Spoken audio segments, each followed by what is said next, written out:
Hi there. Today I want to tell you about real colour paints. As you probably know, until now they used to come in this container. Small glass containers with plastic lids. That's how they've been sold up until this point. But now you'll find they'll come in this new format. It's a plastic container, basically a dropper bottle. This means that everything is far more comfortable and convenient when making mixtures or adding it to an airbrush than it was with the conventional container. What's more, these containers conserve the paint far better. It's still the same paint, but just now it's far easier to use. You can see here that it's still the same paint with the same texture, etc. None of that has changed. Simply the container format has changed. So is the lid, and obviously the dropper is new. I'm going to perform a compatibility test now with our paint and several of the most common thinners you can find in the market. I'm going to use the yellow cap Tamiya thinner, which I'll put right here. The Mr. Colour thinner from Mr. Hobby. That can go next to the first one, just here. Naturally, I'm going to use the thinner from AK, which is specifically designed for this kind of paint.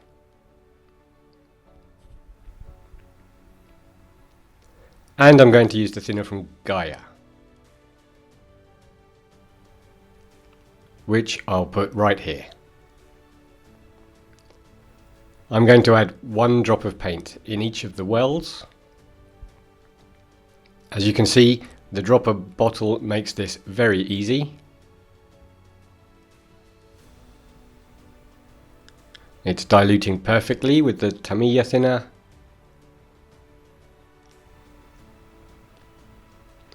And the one from Mr. Hobby.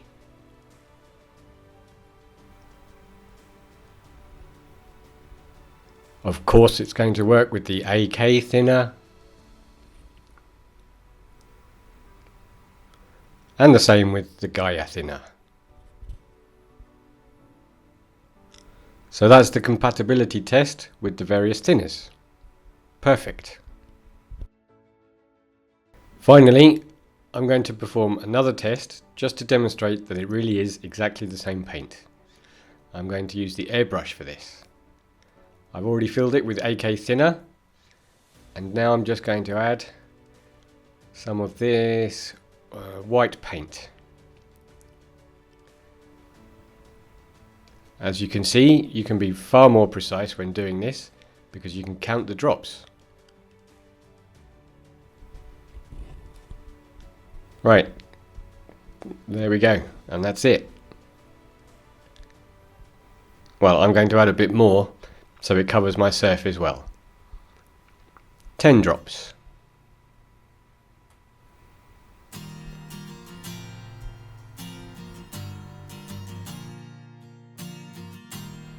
As you can see, the finish is exactly the same.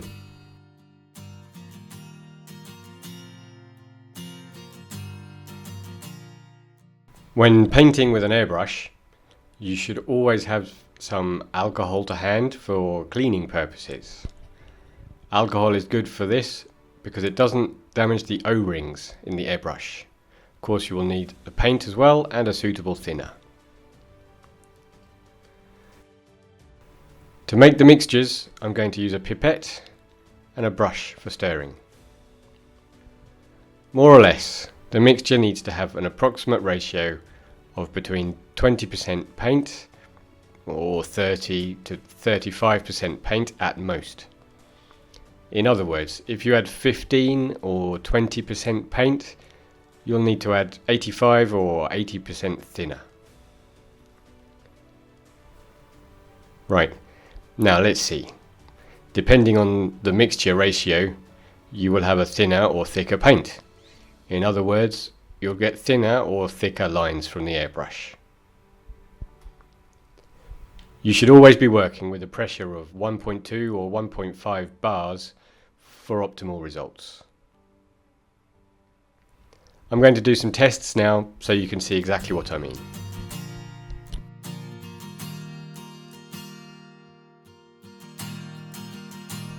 As I said before, I'm working at a pressure of 1.2 bars, more or less.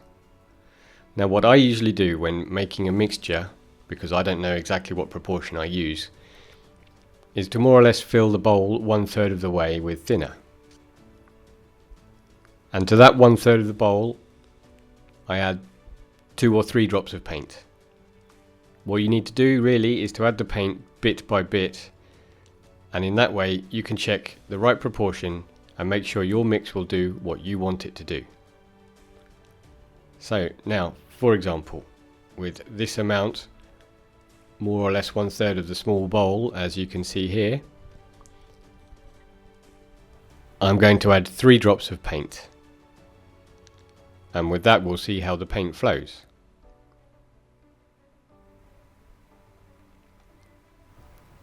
I stir it with the brush, and as I clean the brush, wipe the brush on the side of the bowl, I can see the paint dilution more or less.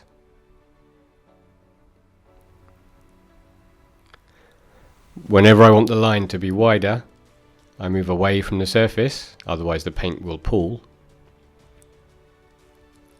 And whenever I want a thinner line, I just move closer to the surface. And what happens if I add more paint? Well, I've added much more paint now, and you will see specks starting to appear on the surface.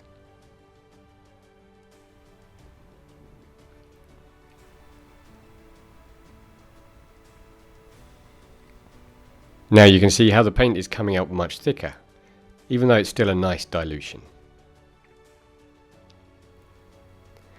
There is an area around the line in which little specks are being left behind by the airbrush. It's covering more, but it's leaving those little dots. Those dots are because there is a larger concentration of paint in the mix.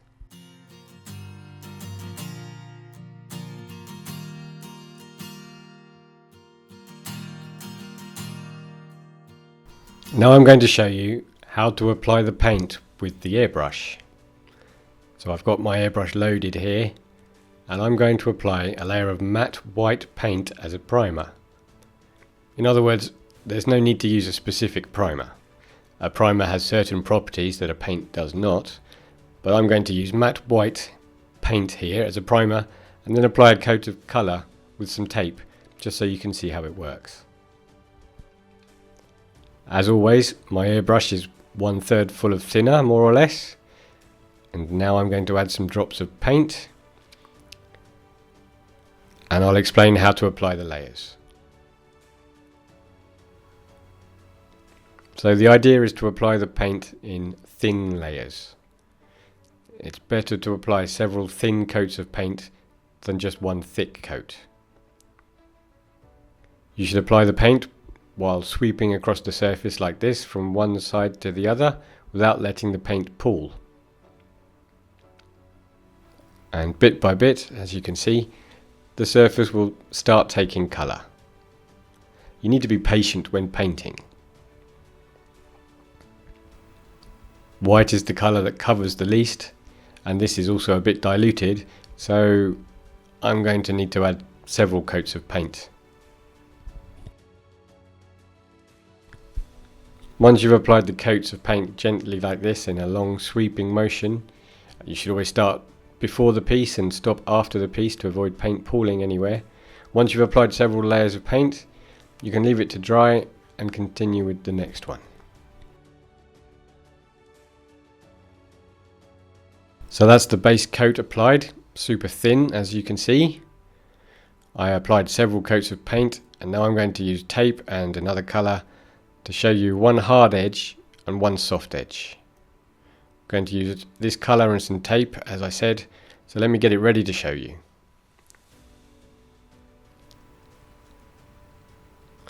First, I need to cut a piece of tape and stick it somewhere on the piece in order to cover some of it, so it won't get painted.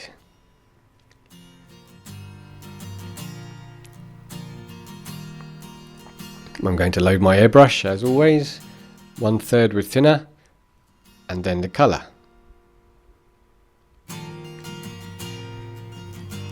As I said, always start away from you and finish closer to you in long sweeping motions.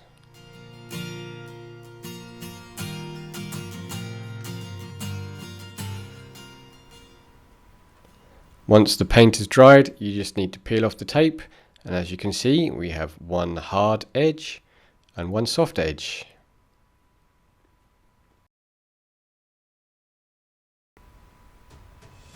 With the same real colour paints as always, just in this new container. So to conclude, same paint, different container. A really convenient dropper for adding paint to your airbrush, and a container that will ensure the paint is conserved far better because it lets less air in. So now you know, the new container for the real colour paints. We hope you enjoy them.